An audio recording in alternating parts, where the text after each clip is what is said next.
After some delays, Hush 2 resumes with Batman 161. I made videos on all the prior issues, so if you don't know what's been going on, you can go check those out. But to give you a little refresher on what happened last time, because it has been a little bit since the book was delayed, even though I don't know how, because they had this plan so far out ahead and they had everything lined up and then it still got delayed. I guess Jim Lee is just really slow right now.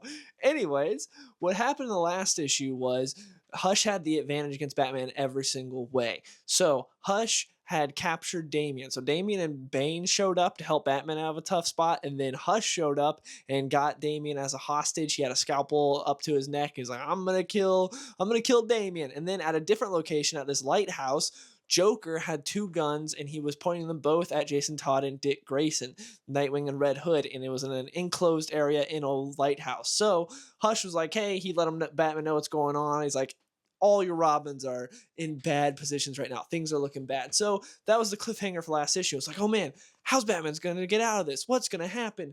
And I hate to say it, but it's not really interesting how he gets out of it in this issue. But the more interesting that happens in this issue, which you'll see on the cover, is we get Batman versus Batgirl, Barbara Gordon. So I thought that was just like a clickbait cover, just something to be like, comics do it all the time. They do sensational covers and then things never happen. My mind always goes back to that New 52 Justice League cover where it looks like Aquaman takes out the entire Justice League, and you read the issue and nothing like that even remotely happens. But this is a thing that's been happening in comics forever. But in this issue, we actually get Batman versus Batgirl. Now, before I get into it, I just want to let you know that I am going to be going all throughout the comic, so if you're worried about big spoilers, there's your warning. I don't consider Batman vs. Batgirl a spoiler because it's on the cover.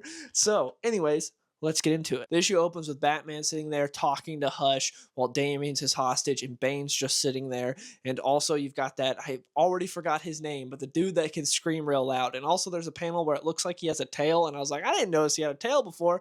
Turns out he doesn't have a tail, it's just like a wire on the floor. But it's so weird that Jim Lee drew it like that because it looks like this guy has a tail.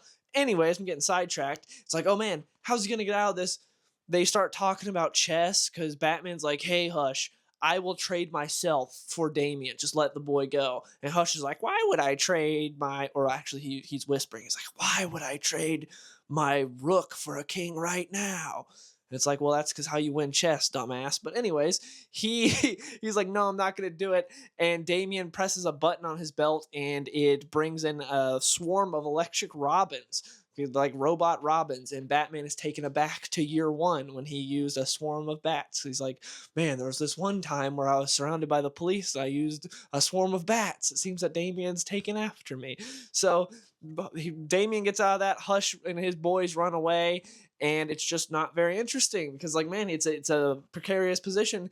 Why would Hush let Damien do anything with his hands? If Damien does anything, you just kill him right there. Instead, he's like, oh man, you've bested me with your robot Robin. So not particularly interesting there. Anyways, he gets away and Batman tries to go after him but fails. And then Batman's just all pissed off. He's like, why is Bane here?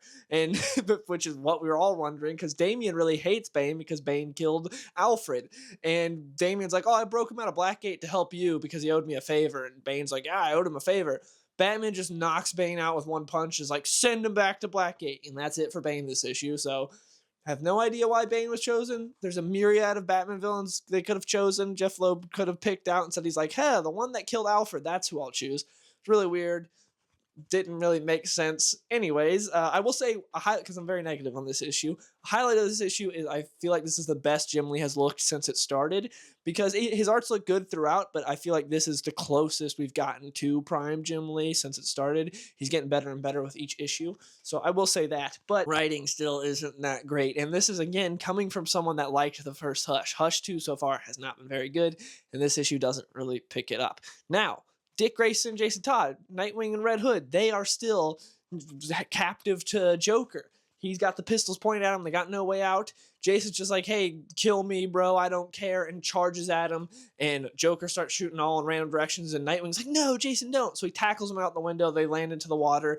I don't know how Jason gets away, but he does. And Nightwing's like, where? What? Jason, Jason, Jason. Even though he had him in a full tackle and they went out the window, Jason somehow got away and disappears. And remember, Jason was working with Hush, but also it seems that he was betrayed by Hush because he knew that this was going to happen with Joker. So who knows what's going to happen with Jason later on. That is one interesting thing. Now that Jason's been betrayed and he got away, I hope we get something interesting happening with Jason for the rest of the series, because if he just disappears and we never see him again, that would be rather unsatisfying. But now he has a reason to be pissed at literally everyone. So it'd be cool if he throws a wrench into Hush's plans towards the end. That would be cool.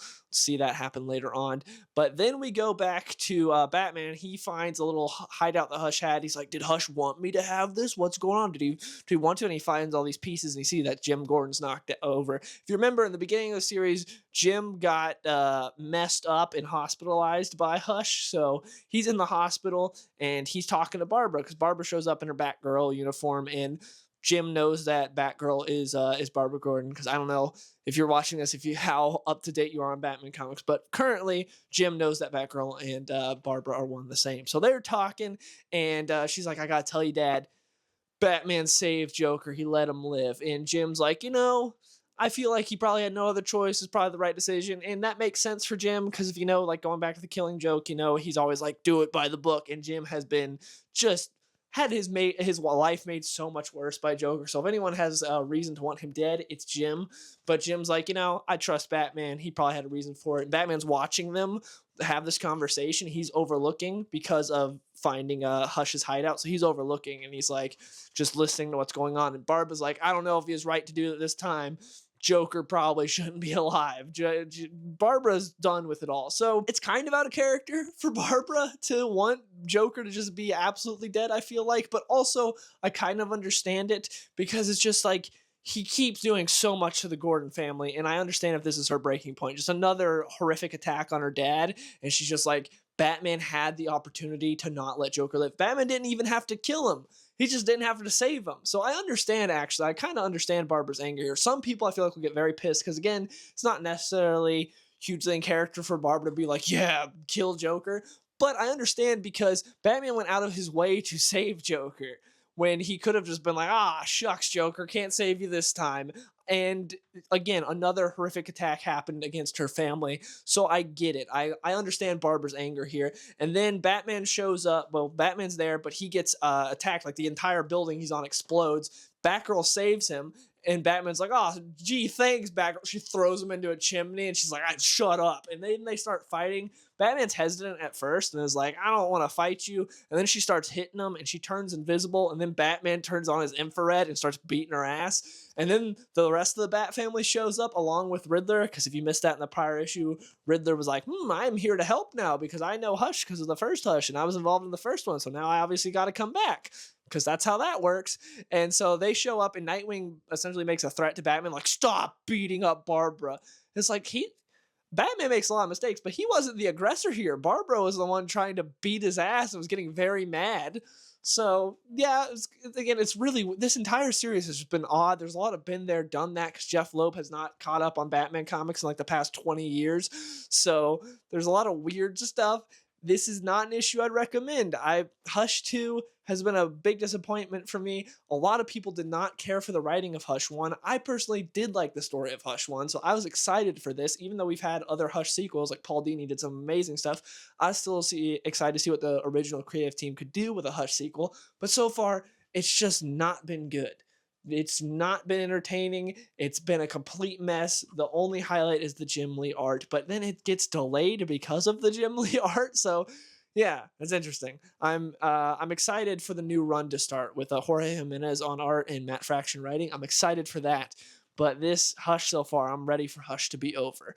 It's not very good, but maybe someone's liking it. Let me know in the comments below. What do you guys think? Are you enjoying this? Do you not like it? What do you think? I just think it's really weird. It's not the worst comic I've ever read. It's not egregiously bad. It's just messy and weird and not good. But yeah, anyways, want to hear from you guys in the comments below. If you do want to read a good comic, I just did a whole video on my favorite comic of the year so far, so check that out. I'll have it linked in the intro and the outro. Thank you so much for watching, and I'll see y'all later. Hey, skinny boy, saucy boy, I be running to the bank. Yeah, you know I hit the gas in the whip full tank. Riding past the ocean while I'm listening to Frank.